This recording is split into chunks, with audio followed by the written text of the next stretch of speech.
Hello everyone, ఈరోజు Kedarnath temple విశేషాలు తెలుసుకుందాం. హిందువుల ముఖ్య పుణ్యక్షేత్రాల్లో ఒకటి. ఇది భారతదేశంలోని ఉత్తరాఖండ్లో రుద్రప్రయాగ్ జిల్లాలోని ఒక నగర పంచాయతీ. కేదార్నాథ్ సముద్ర మట్టానికి 3084 మీటర్ల ఎత్తులో మందాకిని నది పైన మంచు కప్పిన కొండల మధ్య ఉంటుంది. హిందువులు పవిత్రమైన కేదార్నాథ్ శివాలయము ఉన్న పుణ్యక్షేత్రము. శివభక్తులు ముఖ్య పుణ్యక్షేత్రంగా భావిస్తారు. కేదార్నాథ్ ఆలయం పవిత్రమైన శైవక్షేత్రము. గర్వల్ కొండపై భాగంలో ఉంటుంది. ప్రతికూల వాతావరణం కారణంగా అక్షయతృతి నుండి దివాళీ వరకు భక్తులు సందర్శించవచ్చు.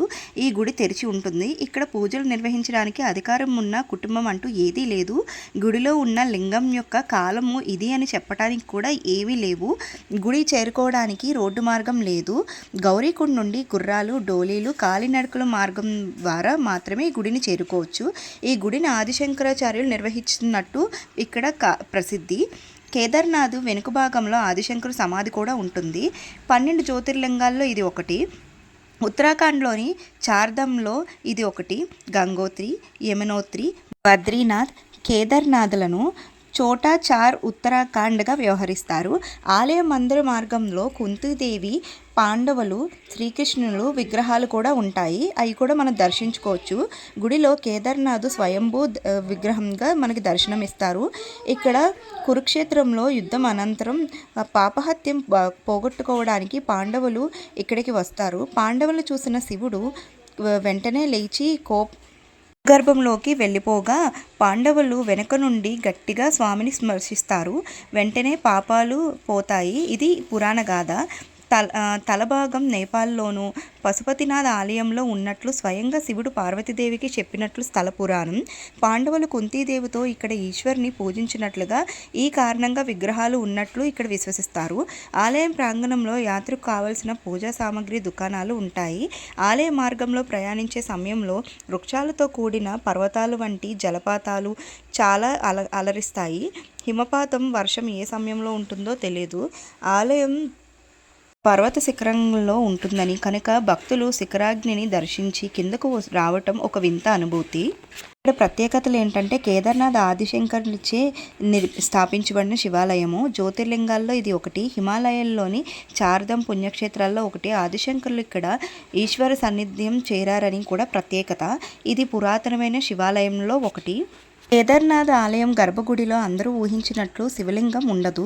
కేవలం ఒక ఎద్దు వెనుక భాగం మాత్రమే కనిపిస్తుంది. దాన్నే భక్తులందరూ ఎంతో నిష్ఠతో పూజిస్తారు.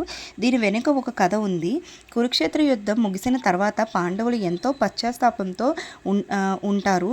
యుద్ధంలో ఎన్నో హత్యలు చేసి ఉంటారు కాబట్టి ఆ పాతకం తమకు అంటకూడదని నుంచి పాప విమోచనం కోసం శివుణ్ణి దర్శించుకోవటానికి ఇక్కడికి వస్తారు. ద్రౌపదితో కలిసి 5గురు హిమాలయాలకు బయలుదేరుతారు. ఎన్నో రోజులు కష్టించి గాలించిన శివదర్శనం కలగదు. చివరి కేదార్నాథ్ ఉండే చోటుకు వస్తారు. అయితే పాండవులు దర్శనం ఇవ్వడానికి శివునికి మనసు ఒప్పదు. దీంతో శివుడు ఒక ఎద్దులా మారిపోతారు. తను గుర్తుపట్టకుండా మరిన్ని ఎద్దులు సృష్టిస్తారు.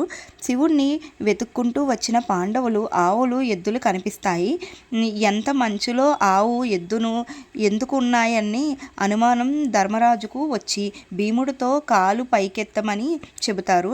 మరోవైపు నుండి పాండవులంతా ఆవులను ఉరికిస్తారు.